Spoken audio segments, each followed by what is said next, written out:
Kia ora, and welcome to today's Dawn Chorus. I'm Bernard Hickey for The Kaka.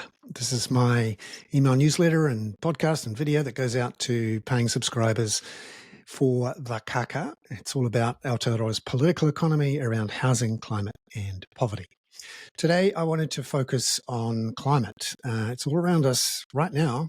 An extreme weather event or events are ravaging both the North and the South Islands as we speak and have been for a good 48 hours. That means there's dozens of articles all over the internet, the airwaves, TV, and print, talking about the extreme weather events, which of course is exactly as it should be. But in other countries, when they have these extreme weather events, which of course are becoming more extreme and more frequent, media just happen to mention that, of course, whenever these events happen, they are more extreme and more frequent because of climate change. However, I've looked through dozens and dozens of articles again over the last 48 hours and found absolutely no mention of the role of climate change. Now, this is important because increasingly our politicians and our voters seem to be ignoring the role of climate change when they do their voting or think about policy. Yet an extreme weather event is a very relevant time for people to be reminded, and it happens overseas. And a good example of that is just last night, the UN Secretary General has warned the world's countries to make sure that they install extreme weather forecasting systems, and it's something that is necessary in Aotearoa as well.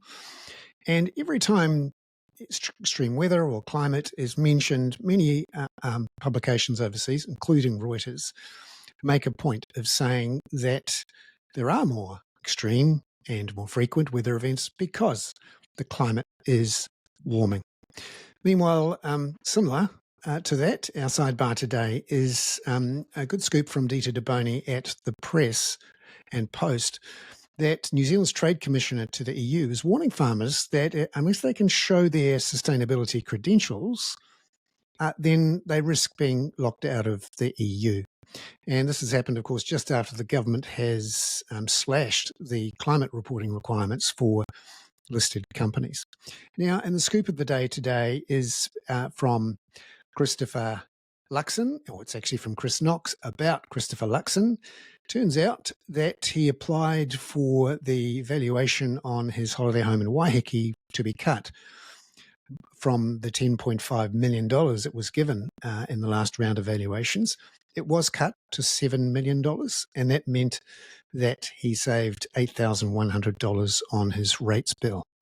That's the scoop of the day today. Right, onwards and upwards.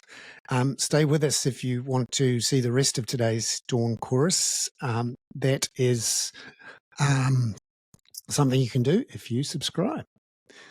We'd love to have you on board. Okay, so let's have a closer look at this word, climate. So I did a search in all of these articles to look for all of the major things that are happening today. Of course, it's the top news item in all the sites. Climate, not found in all of those articles. And I think it's worth noting that, given we're going to see more and more of these things. Here's the sidebar today. Good piece from Dita DeBoni in this morning's Preston Post from Tara Druce, who is the EU, the New Zealand Commissioner to the EU, saying shouldn't forget about climate because the customers and the EU itself are very keen on seeing our credentials displayed. Yet we've just had the government remove a lot of those credentials, or at least reduce the requirement for climate risk reporting massively and much more than expected. Now, the deep dive of the day and a good investigation by Louise Turneth at RNZ is into this issue of the school meals. Now, you might recall that David Seymour said that things would be sorted by the end of term 2. Well, they're not, according to a trip around a bunch of South Auckland schools by the team at RNZ, and that's well worth a read, and I've included a link in the email newsletter. Very good piece too from RNZ about the issue with budgeting services. Now, of course, there's an extreme pressure on people who are renting, and they're saying that means that there's increased demand for budgeting services for food banks. And a good piece here, quoting Claudette Wilson from the North Harbour Budgeting Services, that one of the really interesting trends that we've seen in recent months is the number of over 65s who are renting who really can't cope with the increased power and food bills. This is a major issue in our ageing population story. New Zealand superannuation only works when you own your own home. And by 2070, the percentage of over 65s who are going to be owning their own home will be dropping towards 50%.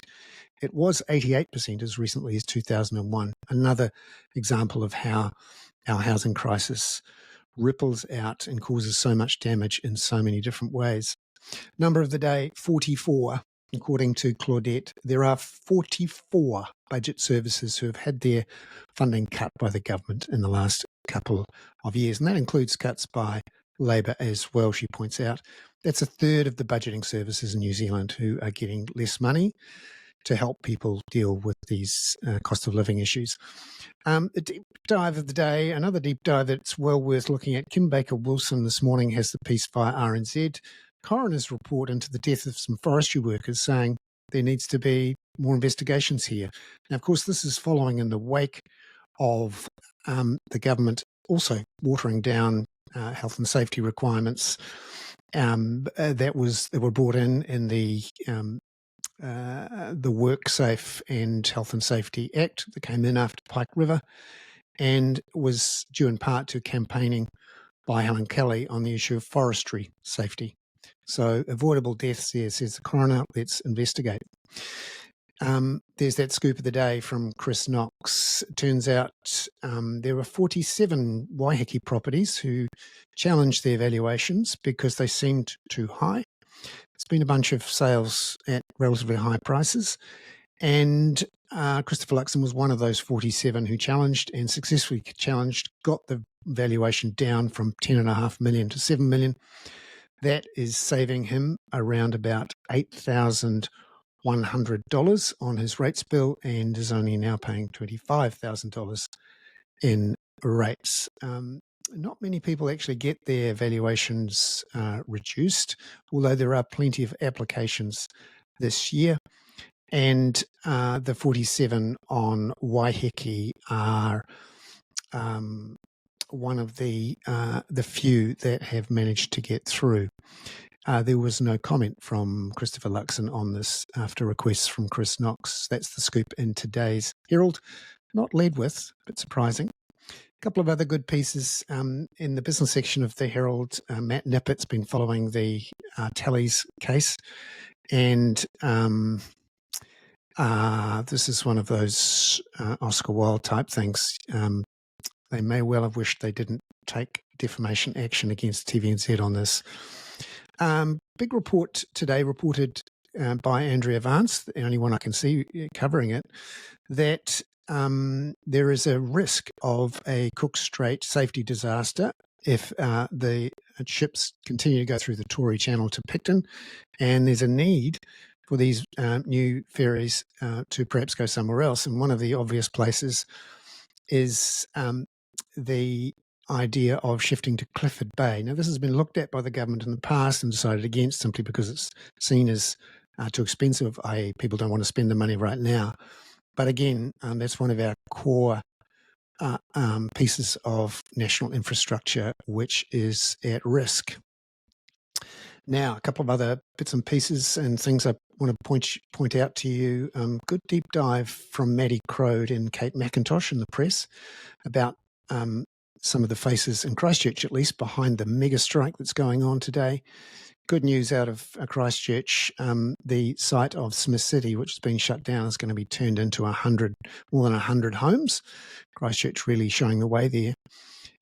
Good piece in the Taranaki Daily News about some issues with Health NZ in dealing with the mega strike. Excellent piece from Marty Sharp, unintended consequences of the Plan 78 removal in Auckland. Turns out there are 700 property owners who are now in limbo because they applied for their consent under that Plan 78 and now they're stuck. And today's column of the day, I think, is from Kirsty Johnston, who has basically called bullshit on the government's climate policies, which you have to wonder when the rest of the world notices. The risk is, of course, they don't care anymore. We'll see. Op-ed of the day, a good piece from Robert McLaughlin, again on climate and the issues around tourism. How are we going to deal with the aviation emissions? Cartoons today, Jim Hubbard has a cracker, back on track, and Rod Emerson is back with a bang, or at least lots of noise. Ka kite anō. Thank you.